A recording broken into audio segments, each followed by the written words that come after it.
Olá pessoal, muita paz, muita luz a todos. Estamos aqui de volta para mais um bate-papo com todos vocês aí de casa, né? É um prazer ter todos vocês aqui, tá? E tem gente já lá do exterior também assistindo a gente, tem em Portugal, né? Bom, o tema agora que nós vamos conversar é: o que eu posso fazer para alinhar a minha vida com o posicionamento dos extraterrestres, né? Na palestra da manhã, a gente discutiu o que os extraterrestres esperam de nós, né? Muito bem. Vamos supor que nós somos pessoas que queremos desenvolver um trabalho, né, para servir a luz, não é verdade? Quantas pessoas deste mundo não dedicaram a sua vida para servir a Cristo? Não é verdade? Quantas freiras, né? Quantas mulheres não largaram toda a sua vida para ser serviçal de Cristo, né? Entre aspas, essa ideia, né? Vou dedicar minha vida para servir a religião, né? Vou ser padre, vou ser sacerdote, né? Essa coisa toda. Então muita gente no mundo fez mudanças em sua existência para procurar servir, né, de uma certa forma, a sua visão de religiosidade. Tem esse problema também, tá? Jesus nunca mandou as mulheradas ser virgem para o resto da vida, sabe aquela coisa toda. Ele nunca discutiu isso. Você está entendendo? É verdade. Agora você tem freira enclausurada, que se enclausura no mal, fecha para o mundo. Isso aí não é coisa de Jesus. Isso é uma coisa criada posteriormente pela própria igreja, sabe? Pela própria condição. O celibato também nunca foi discutido no sentido amplo da coisa, né? Então, a pergunta é: como servir aos irmãos das estrelas? O que eles gostariam que nós fizéssemos? Será que eles gostariam que nós fizéssemos a mesma coisa? Ficasse enclausurada, né? Para servir os extraterrestres? Né? Vegana total? Né? Celibatária total? Será que é isso que os ETs querem de nós para servi-los? Ou será que os ETs precisam mesmo que a gente sirva a eles? Essa é a grande pergunta. Então a discussão é: o que os ETs estão fazendo aqui neste mundo? Então a gente tem que usar essa inteligência. Da mesma forma, o que Jesus fez? Qual é o trabalho de Jesus? Qual é o trabalho do Buda? O trabalho dele. A mensagem dele. Então o que nós temos que fazer? Nós temos que partir desse ponto que a gente conhece, né? E o que a gente tem que fazer para colaborar com a missão de Jesus? O que eu devo fazer para colaborar com a missão de Buda? Talvez fique mais claro para vocês isso. Tá? Muito bem. Eu lembro que eu trabalho com ufologia, eu trabalho com isso aí desde a década de 60, né? Desde que eu me vejo por gente, que eu nasci em 55, então em 1970, por exemplo, eu tinha 15 anos, né? E na década de 60, a coisa de UFO era muito intensa, e eu adorava a coisa de ufologia, sabe? Eu devorava tudo que tinha de ufologia, quanto é livro que caía na minha mão, que eram coisas raras na época. E eu lembro que eu organizei, quando eu estava em 1980, né, 79, eu organizava congressos de ufologia. Eu fiz muitos seminários de ufologia aqui em Limeira, né, Carlão? Mas assim, eu fazia uma palestra e trazia outros conferencistas fazer palestras, sabe? Eu já aluguei salões aqui em Limeira, espaço em Campinas, a gente fazia muito esse evento. E aí nós fazíamos cartazes e íamos divulgar esses cartazes. Tá ok?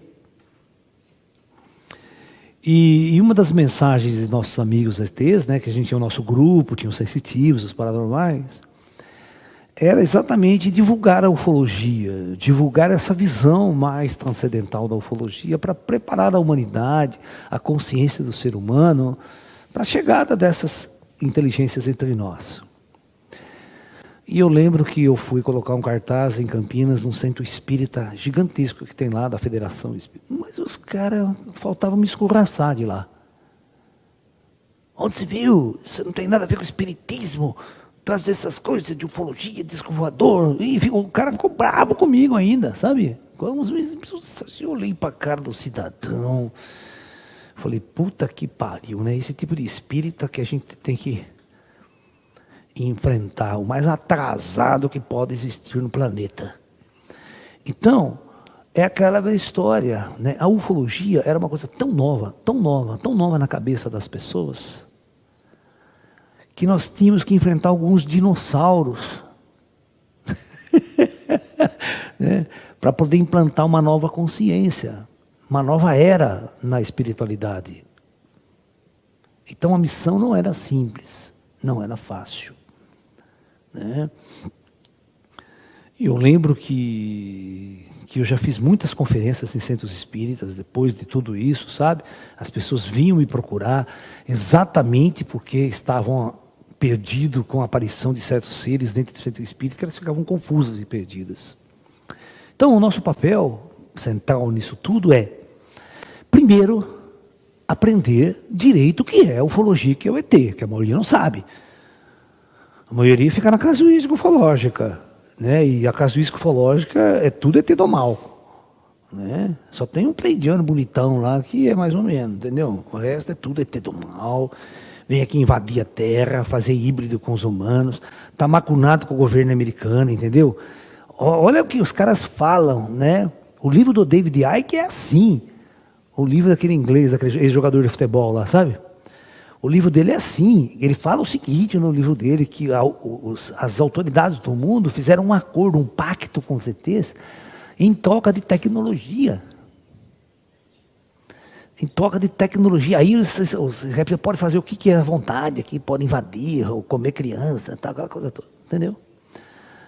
Então é muito, muito engraçado. Então nós temos uma visão muito primitiva e densa dos extraterrestres. Então, qual que é o nosso papel? O papel é, primeiro, ter uma verdadeira consciência de quem são os ETs. De verdade. Não é ficar divulgando essas merda aí, porque daí você vai ajudar, você vai atrapalhar só. É melhor você nem abrir a boca, né, para falar bobagem, falar besteira de ET. Aí você fica impondo mais medo nas pessoas do ET do que ajudar a missão dos próprios extraterrestres entre nós. Então, eu passei por muitas épocas da ufologia, né? Eu passei por muitas épocas da ufologia, muitas fases, muita briga de ufólogo, né? Você vê recentemente o que alguns ufólogos, né, fizeram comigo, né, no sentido assim, né, ideológico dentro da ufologia. Eu dava risada, né? Porque eu não estou aí para essa discussão primitiva da ufologia, né? Nem entro em conflito com esses caras. A gente tem muito que aprender ainda na ufologia, muito, muito. Né? Então, nós precisamos, em primeiro lugar, aprender direito quem são os ETs e qual a missão deles aqui. É a primeira coisa que vocês têm que fazer. Segundo, vocês têm que entender que todos esses extraterrestres que estão nos visitando já estão mortos. Eles não são de natureza material. Eles não são de natureza física como a gente. Eles são espíritos avançados. Os extraterrestres que nos visitam são espíritos avançados, oriundo de outras estrelas.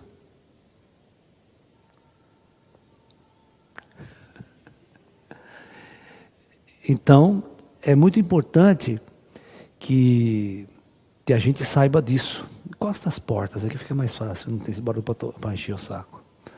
Então, uns barulhinhos aqui. Então, é muito importante que você tenha esse padrão de consciência.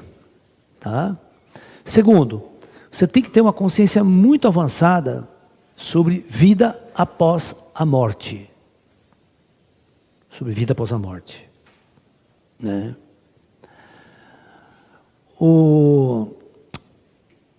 Eu lembro que na década de... Você quer ver quando que foi? Acho que na década de...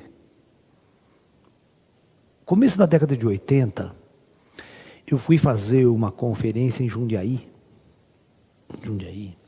E eu já falava do ET desse jeito. Porque o ET sempre vinha conversar com nós através de médiuns, sensitivos, paranormais, como um espírito vem. Certo? Então a gente já tinha bastante noção dessa... Aí você vê como os kardecistas eram atrasados. Os kardecistas eram muito atrasados, né? Nessa visão. E eu comecei a dar essa palestra e tal. Aí um senhor na plateia em Jundiaí, ele ficou muito bravo. Arrogante, sabe? Aquele cara arrogante. E ele se levantou, bravo, e falou assim: professor, o senhor está totalmente errado nessa sua visão. O senhor está confundindo extraterrestre com o espírito. Confundindo. Eu sou kardecista, ele falou assim, há mais de 40 anos, e nunca vi isso. Nunca vi ninguém falar de ET. Eu falei, você está entendendo? Eu falei assim, então o que é o ET para você? Eu falo assim, para mim o ET é uma pessoa que nem nós, que sai do seu planeta num disco voador e vem visitar nós aqui. Isso é um ET, um extraterrestre. O senhor está confundindo extraterrestre com espírito? Eu falei, vou pegar esse velho, vai dar puta na curva. Cara, para quem já deu palestra para o César Lattes, não tinha um indivíduo que ia na Unicamp fazer uma palestra, principalmente de teoria da relatividade, que terminasse a palestra. Sabia disso? Se o César Lattes estivesse sentado na plateia para assistir, ele nem começava a palestra. Eu vi um cara vindo da USP fazer uma palestra sobre teoria da relatividade. 10 minutos levantou e mandou ele embora. Mas assim, estupidamente. Você suma daqui porque você não sabe bosta de muito do que você está falando. Você vai embora daqui. Assim, cara. Você acredita num negócio desse? Eu vi isso. Porque eu gostava dele. Então ia ter uma conferência de relatividade. Esse cara lá, né? O cara da USP e tal. Era no anfiteatro da física e tal. E vai lá, o César Lattes senta lá. O César Lattes era meu professor, dava aula para mim. E altamente, assim, vamos falar assim, exigente, extremamente. O cara chegou lá, não, porque ele falou, pode parar. Eu quero saber como é que você vai medir esse negócio aí. Mas assim, não, tá errado isso aí. De onde você tirou isso aí? Quem foi que falou isso? Aí ele já começa. Porque ele era um dos pesquisadores de linha de frente da relatividade. Ele era o cara que sabia tudo. Ele conhecia as falhas que o Einstein tinha colocado na teoria dele. Entendeu? Então, essas teorias não são tão perfeitas quanto vocês imaginam. Né? E aí, não dava. Se o cara não soubesse sair, ele falou, então, você pode voltar para casa, que se você não sair daí, nós não vamos nem conversar mais, não tem o que dizer, você não tem o que falar aqui. Uma das maiores pepinos era como acertar relógio. Eles já paravam o nego e falavam, como é que você essa sincronicidade? Como é que você sabe que o cara lá, nós vamos sincronizar esses dois relógios aqui? Como é que nós vamos acertar o relógio? Vamos medir tempo, certo? O outro observador tem que ter um relógio, eu também tenho que ter outro. Como é que nós vamos sincronizar os dois? E saber que eles estão funcionando direitinho. É experimentar o negócio, não adianta. Se você atrasar um segundo o relógio, já acha que a teoria da funcionou, pode não funcionar, pode fazer um problema de acertar o relógio. No papel aceita tudo, mas na hora de medir, eu quero ver como é que funciona. E era uma encrenca danada. E eu já dei palestra para esse homem, entendeu? E me saí bem. Agora eu falei, esse filho da puta vai me encher o saco aí, esse velho corno, deixa que eu vou pegar ele na curva. Ah, vou. Né? Eu falei assim, o senhor falou um negócio muito interessante aí, né? Que os extraterrestres são pessoas que nem nós, que sai do seu mundo com disco voador e vem visitar nós aqui. Falei, o senhor é kardecista? O senhor falou que o senhor é kardecista? Então quer dizer que o senhor acredita em vida após a morte? Claro que eu acredito em vida após a morte. O senhor frequenta Centro Espírita toda semana? Então que toda semana o senhor conversa com gente morta? Converso. Então isso quer dizer que o senhor acredita na vida após a morte? Acredito, claro, sou kardecista.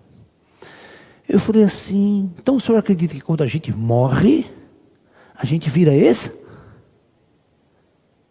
Claro que eu acredito, a vida continua. O senhor falou uma coisa muito interessante. Os extraterrestres são seres que nem nós. E aí eu perguntei para ele, o que acontece quando o extraterrestre morre? Ele vai para onde? Aí ele começou.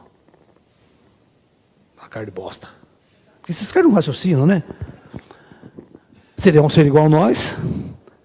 A hora que morrer, o senhor que falou que ele é uma pessoa que nem nós. Então, se ele morrer, vai para o plano lá. Então, quer dizer que lá tem o plano astral dos ETs.